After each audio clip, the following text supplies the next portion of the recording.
divine, c'est ce qu'on appelle le signe du croyant. Le signe du croyant. Notez avec moi, la première dimension de la guérison divine, c'est ce qu'on appelle le signe du croyant. Marc 16, versets 17 et 18. Il est écrit ceci. Voici les miracles. Une autre version dit, voici les signes qui accompagneront ceux qui auront cru en mon nom. Ils chasseront les démons, ils parleront de nouvelles langues, ils saisiront les serpents. S'ils boivent quelques breuvages mortels, ils ne leur feront point de mal. Ils imposeront les mains aux malades et les malades seront guéris. Amen.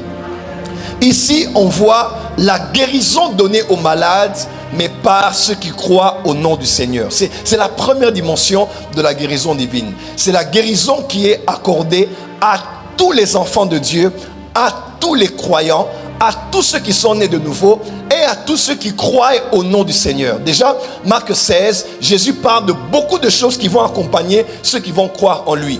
Chasser les démons, n'est-ce pas? Guérir les malades, parler de nouvelles langues et autres. Quand vous regardez bien cette liste-là, c'est la liste des signes qui accompagnent tout croyant. Qui est croyant ici? Qui a cru au Seigneur ici?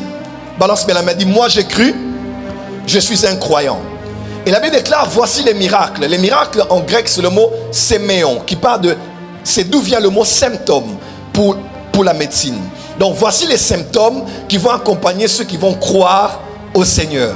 Donc tous ceux qui sont nés de nouveau doivent parler en langue. Dis amen bien. Tous ceux qui sont nés de nouveau peuvent prendre les poisons ne vont pas les tuer. Tous ceux qui sont nés de nouveau peuvent chasser les démons. Dis, on va chasser les démons aujourd'hui. Tous ceux qui sont nés de nouveau peuvent aussi imposer les mains aux malades et les malades seront guéris. Remarquez bien, Jésus n'a pas dit ils vont prier pour les malades, mais ils imposeront les mains aux malades. Parce que le but de Dieu n'est pas d'abord de prier, mais de transférer.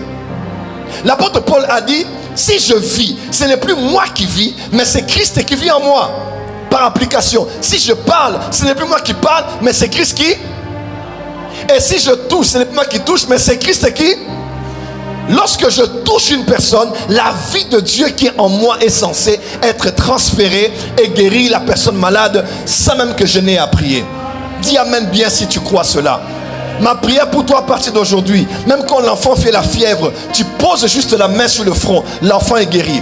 Parce que la vie de Dieu qui est en toi est transférable. La vie de Dieu qui est en toi peut se communiquer.